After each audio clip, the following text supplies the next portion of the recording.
मोक्ष संकल्प में आप सभी का स्वागत है। देखिए कि ये पेपर में ये परसेंटेज का क्वेश्चन पूछा, इसमें 90% स्टूडेंट ने इसको गलत किया। हम आपको इसका सही तरीका बताते हैं कि कैसे इसको करना है और ट्रिक से बताएंगे, बिल्कुल आसान तरीके से एक बार में समझ में आ जाएगा। देखिए परसेंटेज का क्वेश्चन है, एक छात्र को फ्रेंच में जर्मन से 66 अंक अधिक मिले। उसके जर्मन अंक उसके फ्रेंच और जर्मन के अंकों के योग का 28% है। उसके फ्रेंच अंक क्या है? बहुत अच्छा क्वेश्चन, पेपर में पूछा क्वेश्चन।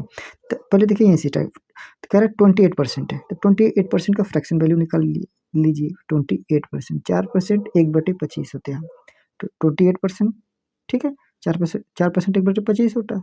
28% 7/4 7 बटे कितना हो जाएगा 25, ठीक है। तो देखिए ये जो टोटल टोटल कौन कौन से हैं, फ्रेंच और जर्मन है। तो ये जो 25 होगा ये फ्रेंच और जर्मन की वैल्यू हो जाएगी। 25 जो होगा, 25 किसकी वैल्यू हो जाएगी? 25 फ्रेंच को F मान लेते हैं, जर्मन को G मान लेते हैं। 25 जो होगा फ्रेंच और जर्मन हो जाएगा। तो देखिए इसमें बोला है उसके जर्मन अंक उसके फ्रेंच और जर्मन के अंकों के योग का 28 है, यानी फ्रेंच और जर्मन की वैल्यू 25 यूनिट हो जाएगी और सिर्फ जर्मन जो हो जाएगा 7 यूनिट हो जाएगा। ये जर्मन यानी जी मतलब जर्मन, फ्रेंच मतलब F, ठीक है। तो इसमें कौन कौन से फ्रेंच है और जर्मन है, तो यहाँ हम लिख रहे हैं F मतलब फ्रेंच, G मतलब जर्मन।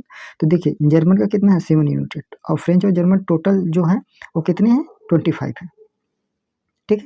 यानी फ्रेंच और जर्मन के अंकों का योग, यानी फ्रेंच और जर्मन टोटल कितने 25 है, इसमें से जर्मन कितना है 7 यूनिट है, टोटल 25 है, ठीक है। और जर्मन सॉरी यहाँ फ्रेंच हम लिख दिए, जर्मन कितना है 7 यूनिट है, ठीक है, इसको भी सही करना है।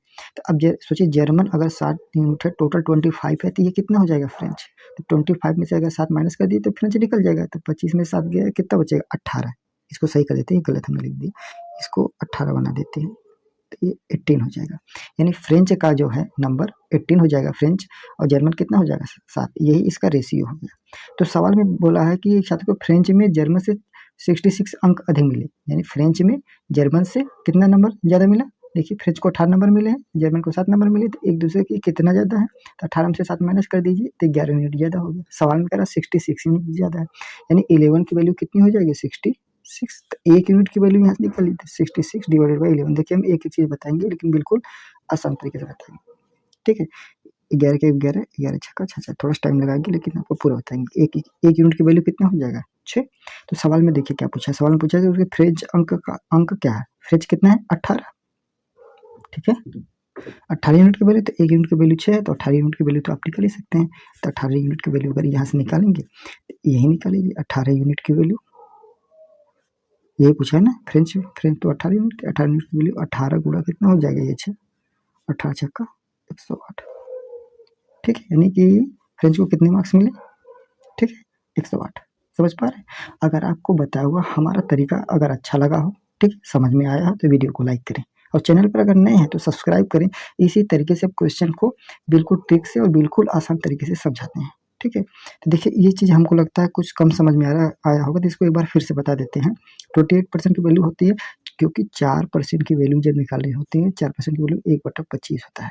तो 28% की वैल्यू निकालेंगे तो ये 7 गुना होगा, 4% का 7 गुना 28%, तो इसका भी 7 गुना हो जाएगा, तो 7 बटे कितना हो जाएगा 25। तो 25 जो है फ्रेंच और जर्मन है, ठीक है। फ्रेंच और जर्मन के नंबर का जो सम है वो 25 है। तो 25 में ये फ्रेंच और जर्मन दोनों है, तो फ्रेंच और जर्मन दोनों के अंक है। और जर्मन के अंक कितना है 7 यूनिट। यहाँ देखिए जर्मन कितना हो गया 7 यूनिट हो गया। 25 टोटल है, 25 में से अगर 7 निकाल दो तो ये जर्मन का मिल जाएगा। 25 में 7 गया 18 हो गया। कह रहा कि जो फ्रेंच का जो मार्क्स है जर्मन के नंबर से कितना ज़्यादा है 66। इसमें देखिए 18 से 7 घटा दिए, 11 यूनिट जो ज़्यादा निकला, ठीक है, यही ज़्यादा निकला है। तो सॉल्व में कह रहा है 11 यूनिट की वैल्यू 66 से बराबर कर दी, ये सॉल्व कर दिया गया आंसर। 18 यूनिट की वैल्यू, तो फ्रेंच के अंक कितना है 18 है, 18 की वैल्यू यहाँ से निकाली। 1 यूनिट की वैल्यू 6 निकल गया, तो 18 यूनिट की वैल्यू 18 गुणा 6 कर दी। समझ पा रहे हैं। तो अगर आपको अच्छा लगा तो वीडियो को लाइक करें और चैनल पर नए हैं तो सब्सक्राइब करें। Thank you for watching.